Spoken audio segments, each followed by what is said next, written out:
Hello friends welcome to my channel.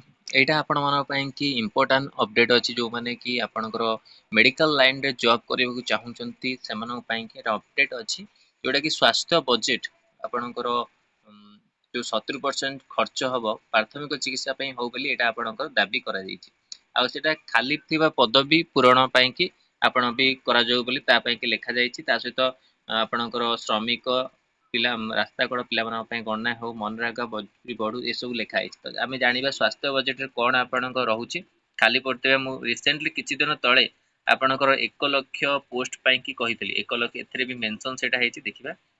Bhubaneswar राज्य में स्वास्थ्य सेवा को सुसंगठित करा जो विभिन्न विभाग में खाली पड़िथिबा लक्षाधिक पदवी पूरण हेउ प्राकृतिक कृषि को गुरुत्व देवाई ए बाबद अधिक गवेषणा करा जो प्रवासी श्रमिक रास्ताकड़ शिशुक संख्या गणना करा जाय सेमानक पई उपयुक्त नीति प्रस्तुत हो।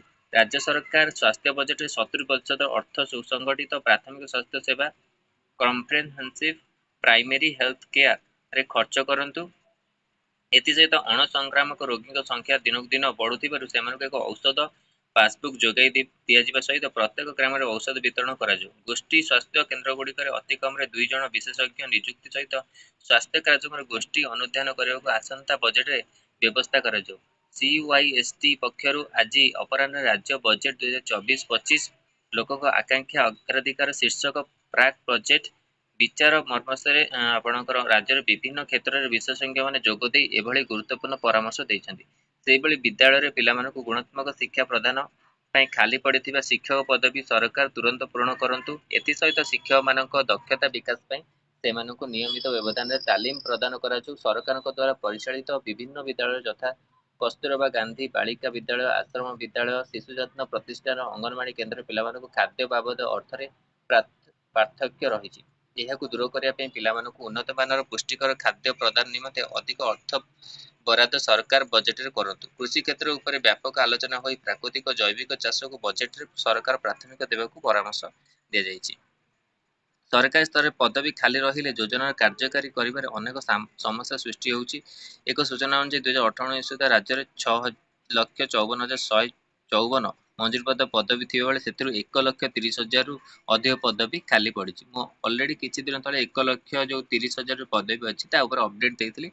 से बेले राज्य सरकार भत्ता राशि को 3,000 टंका को वृद्धि कराइछि। आपण मानो जो भत्ता थिला सेटा आपणक 3,000 को वृद्धि कराइछि। 1,000 थिला सेटा आपण 3,000 को वृद्धि कराइछि। एटा भी जो माने पाउथिबे सेमानक पई खुशी खबर।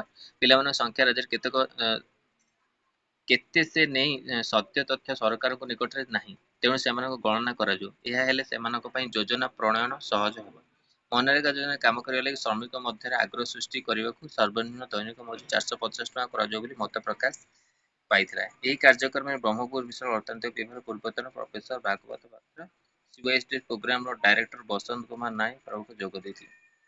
तो यहाँ आपको नियुक्ति कि दाबी हो स्वास्थ्य क्षेत्र में जो रहा ता सहित शिक्षक पदवी और कृषि क्षेत्र में आपन जहाँ रहा आपणकर जो भत्ता अच्छी से 1,000 टू 3,000 आपणकर वृद्धि करा जाओ बोली एटा लिखा जाइए।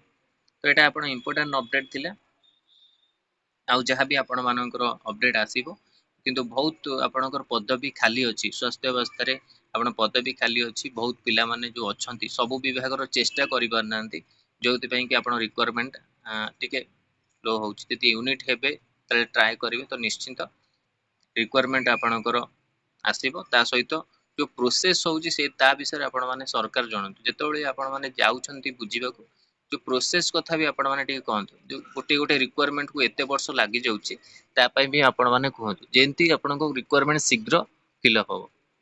प्रोसेस स्लो हेले आपण को जो माने अछंती एज रे जो मानकर क्राइटेरिया रहुछि तांकर एज भी पळे जाई पारे आउ से माने आगु को अप्लाई करि परिबेनी। तो प्रोसेस सब आपणकर सरी जाऊ ता सहित आपण न्यू रिक्वायरमेंट को केमते आपण दियंतु सेटा पई चेष्टा करिबा नियत दरकार। तो यहाँ इंपोर्टेंट अपडेट था आपण कि आर पीडीएफ आपण मानकु टेलीग्राम चैनल मिल जिवो। टेलीग्राम चैनल रे लिंक वीडियो डिस्क्रिप्शन में सेटु जाय आपण माने जॉइन करी डिटेल्स रे जानि परिबे। धन्यवाद, थैंक यू।